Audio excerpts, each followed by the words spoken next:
turma, bom dia, como estão? Desejo que bem. Infelizmente, nós precisamos paralisar as nossas aulas presenciais, né?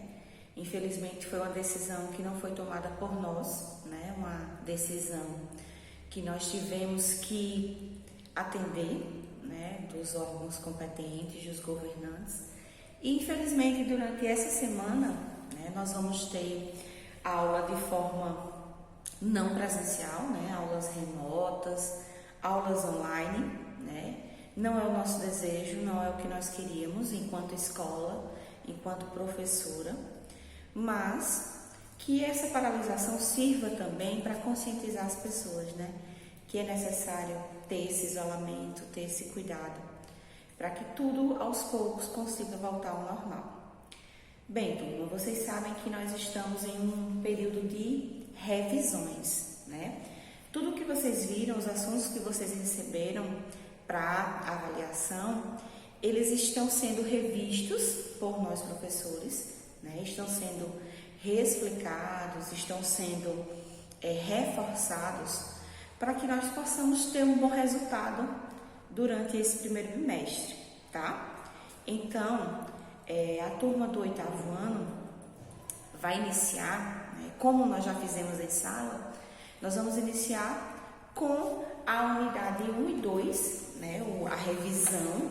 Nós vamos começar hoje com a unidade 1, né, que nós já fizemos, inclusive, algumas colocações, mas eu gostaria muito de reexplicar o assunto, de rever, né, colocar uns exemplos mais práticos, explicar com mais calma para que vocês consigam compreender de fato o que o assunto traz, né? O que essa parte relacionada à gramática, né? Que nós temos na página 12 do livro de vocês. Vocês já viram isso em sala, mas como nós estamos revisando, é necessário que eu reexplique, tá? Para que todo mundo consiga aí entender. Observem que eu estou na nossa escola, né? Nossa escola não é a mesma sem vocês. Eu sinto muita falta do calor, do contato, né? Da sala de aula com vocês. Então, já estou com saudade. Mas, ano perdido é apenas para quem não está mais entre nós. Nós precisamos nos adaptar, né, às situações. O ser humano é a única espécie que consegue se adequar rapidamente, se adaptar rapidamente a diversas situações. Então, eu venho com meu coração aberto, cheio de amor, cheio de carinho, paciência, para reexplicar, para a gente conseguir junto passar por todas essas barreiras, ok? Então, nós vamos lá para a página 12 do livro de vocês, que traz o assunto da unidade 1, a parte de gramática da unidade 1, que é justamente o very to be, né? Mas very to be no simple past tense. Tá, professora, mas o que quer dizer o very to be? Nós temos na língua inglesa, assim como na língua portuguesa, situações em que nós precisamos usar, né, a parte gramatical para expressar determinadas situações. Quando eu quero dizer na língua inglesa que há ou existe algo, né, eu vou usar essa parte gramatical que é formada pelo that to be. E para isso, eu preciso colocar justamente essa palavrinha inicial there, e eu vou precisar, né, flexioná-la com as terminações do verbo to be, tá? Que nós sabemos que são 3, am, is e are, mas quando eu vou usar o that to be, eu só preciso de duas, que é o there is, sempre utilizado para singular, para falar que há ou existe algo no singular, e o there are, que é utilizado justamente para plural, quando eu quero dizer que há ou existem coisas, tá? Lembrando, there is e there are são usados para o presente, quando eu quero falar que há ou que existe algo no presente, no momento que eu estou falando. Beleza?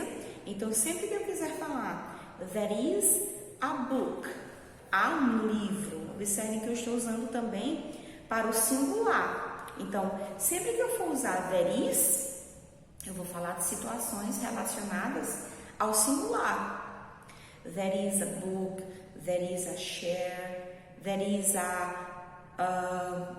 ruler on my bag, há uma régua na minha mochila. Observe, todos os objetos que eu estou citando, que eu estou falando, eles estão sendo utilizados no singular. E quando eu quero utilizar o plural, né, para dizer que existem cadeiras na sala de aula, eu não vou usar mais o there is, já que eu utilizo o there is para falar apenas de singular. Quando eu vou utilizar o plural, eu vou utilizar o there are. É assim mesmo a pronúncia, there are. Eu vou utilizá-lo para falar que existem cadeiras na sala de aula, existem professores na escola, tá? Existem livros na minha mochila. Então, sempre que eu for formular, que eu for escrever, que eu observar na minha frase, que eu for completar uma sentença com there is ou there are no presente, não esqueçam, tudo isso que eu estou falando até agora é relacionado ao presente, tá? Se eu estiver falando de singular, there is. Se eu estiver falando de plural, there are. Por exemplo, there are chairs on my classroom. Existem cadeiras na minha sala de aula, ok? There are books on my bag. Há livros em minha mochila. Observe, eu não tenho mais uma situação de singular, e sim uma situação que indica plural. Então, sempre que eu tiver essas duas situações, eu preciso observar sempre o que vem depois, né, do espaço. Se eu estiver pedindo que você complete a sentença com there is ou there are, aí você vai lembrar, poxa, there is é sempre que tiver um objeto no singular. E there are sempre que tiver objetos no plural. Beleza? Dica bacana aí para vocês, não esqueçam. Ok, lembrando que eu tenho essas situações com o uso de there is e there are em situações afirmativas, que foi justamente as que eu acabei de explicar, né? Todas elas no presente, e nas sentenças afirmativas. E eu tenho também as situações em que eu preciso negar, né? Negar algo, dizer que não existe alunos na escola durante esse período. Sempre que isso ocorrer e eu for falar que não há, estou negando, não há livro na minha bolsa, na minha mochila, só tem caderno. Então, eu vou usar o there is na negativa, que a formação é there is not, ok? Ou eu ainda tenho a forma curta, né? Que é a forma reduzida, quando a gente consegue transformar todas essas palavras em uma só. O there is not vai transformar-se em there isn't, tá? Lembre-se, quando eu for negar, não há uma cadeira na minha casa. There isn't a chair on my house. Não há uma cadeira na minha casa. Beleza? Estou negando usando o singular. Quando eu quiser negar utilizando o plural, eu vou utilizar o there are not, tá? Ou ainda posso utilizar a forma curta, que é o there aren't. Incrível, né? A língua inglesa, ela consegue transformar várias partículas em uma só, principalmente nas formas negativas. Então, quando eu for negar que não há ou que não existem coisas no plural, eu vou dizer there aren't.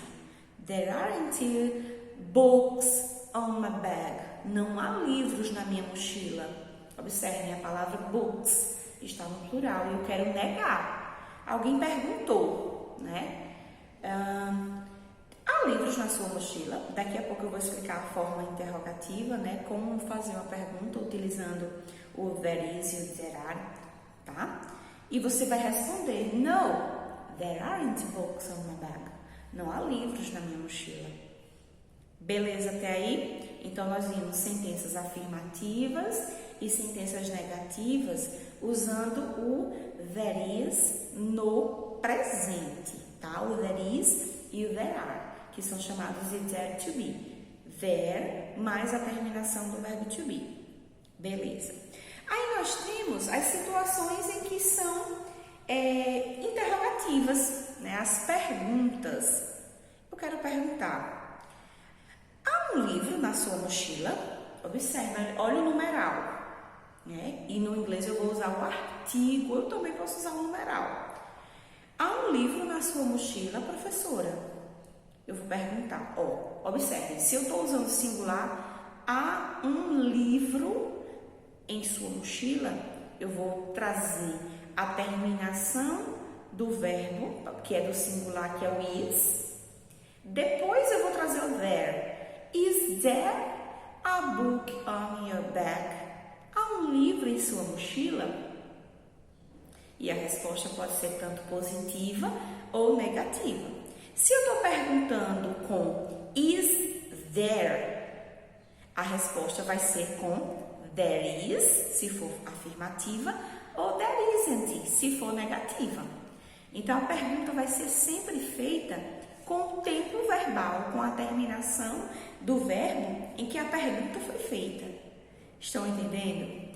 Então, isso é muito importante, porque se eu prestar atenção na pergunta, eu vou acertar a resposta. Então, recapitulando, eu vou usar perguntas, né? Eu vou inverter, vou trazer primeiro a terminação do verbo e depois eu vou trazer o there. Is there, para perguntar sobre singular, e are there books? Books, a palavra no plural. Are there books in your table? Há livros em sua mesa? E a resposta pode ser positiva. No meu caso aqui, tem livros na minha mesa, eu vou responder yes, there are. Sim, há, porque eu estou usando plural. Agora, se eu perguntasse assim, is there a book in your hands? Is there a book in your hands?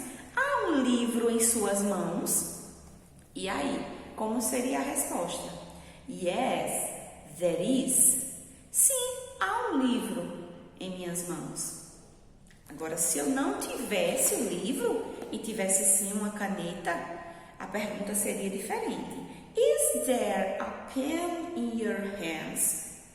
No, there isn't. Observe, eu usei isn't porque a pergunta foi feita com is. E is é usado sempre para singular, ok? Então, essa primeira parte é uma revisão do there to be no presente. O nosso próximo encontro, o nosso próximo vídeo será com o there to be on the past, tá? No passado. Espero que tenham gostado. Qualquer dúvida, podem perguntar. Até o nosso próximo encontro. Bye, bye.